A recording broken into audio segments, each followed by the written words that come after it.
Students, welcome to tutorial Jagatsinghpur Orissa.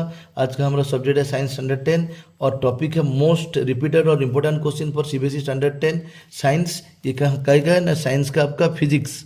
हम physics science का इसको डिस्कशन करेंगे। So how would you join the three resistance each of resistance 9 ohm. So the equivalent resistance of the combination is 13.5 ohm और 6 ओम। मतलब आपको तीन resistance दिए हैं और तीनों रेजिस्टेंस का वैल्यू कितना है, 9 ओम दिया है। आप किस तरह कंबाइन करेंगे, जैसा टोटल इक्विवेलेंट रेजिस्टेंस और रिजल्टेंट रेजिस्टेंस 13.5 और 6 ओम होगा। तो इस तरह का अगर आप क्वेश्चन करें, आपको मैं ट्रिक बोलता हूँ क्या करना है। आपको पहले क्या करना है, दो पैरेलल एक सीरीज करना है, फिर दो सीरीज एक पैरेलल करना है। अब देखेंगे आपको आंसर, जैसे भी क्वेश्चन पढ़े आपको आ जाएगा ये क्वेश्चन का आंसर। एनसीईआरटी में इसी तरह का प्रॉब्लम है, ये थोड़ा वैल्यू चेंज करके दिया है। तो हम क्या करेंगे, एक को यहाँ पर 9 ओम यहाँ पर रखे हैं, पहले इस तरह डायग्राम कर देंगे तो ईजी होगा।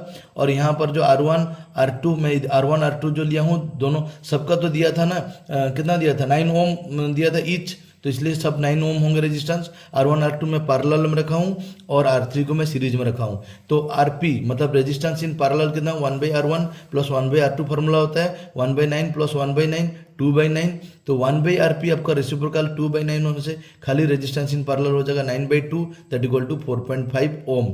तो हेंस टोटल रेजिस्टेंस और इक्विवेलेंट रेजिस्टेंस इस सर्किट का टोटल रेजिस्टेंस कितना हो जाएगा, 9 ओम R3 प्लस RP मतलब 9 ओम प्लस 4.5 कितना हो गया, 13.5 जो हमको बोला था। फिर बोला है 6 ओम करके दिखाओ। तो हमको इस टाइम में क्या करना होगा, दो सीरीज में लेना है, एक पैरेलल में। आप डायग्राम में देख सकते हैं, मैं यहाँ दो सीरीज में लिया हूँ और एक पैरेलल में लिया हूँ। अगर R1 R2 मेरा सीरीज तो R3 यहाँ पर हो गया मेरा पैरेलल। तो टोटल रेजिस्टेंस इन सीरीज में कैसे निकलता है, सम ऑफ द इंडिविजुअल रेजिस्टेंसेस। मतलब 9 ओम प्लस 9 ओम कितना हो गया, 18 ओम।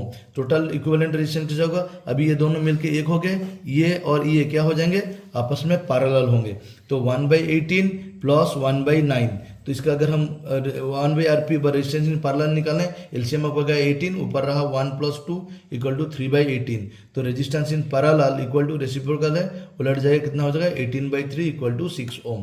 तो हमको बोला था 6 ओम दिखाने के लिए, हम 6 ओम दिखा दिए। तो इसी तरह आप क्या कर सकते हैं, अगर ये वाला क्वेश्चन पढ़े ऐसा भी कर सकते हैं। एक प्रॉब्लम में दो चीज़ आप समझ सकते हैं। अगर आपको सिंपली ये डायग्राम दिया हो इसी तरह का, अगर 2 मार्क का 3 मार्क क्वेश्चन में बोले टोटल रेजिस्टेंस निकालने के लिए, आप हमेशा पहले पैरेलल से स्टार्ट करें, फिर क्या करें, सीरीज में कंप्लीट करें। अगर इस तरह का डायग्राम दिया हो तो पहले सीरीज करें, फिर पैरेलल में कंप्लीट करें। Thank you.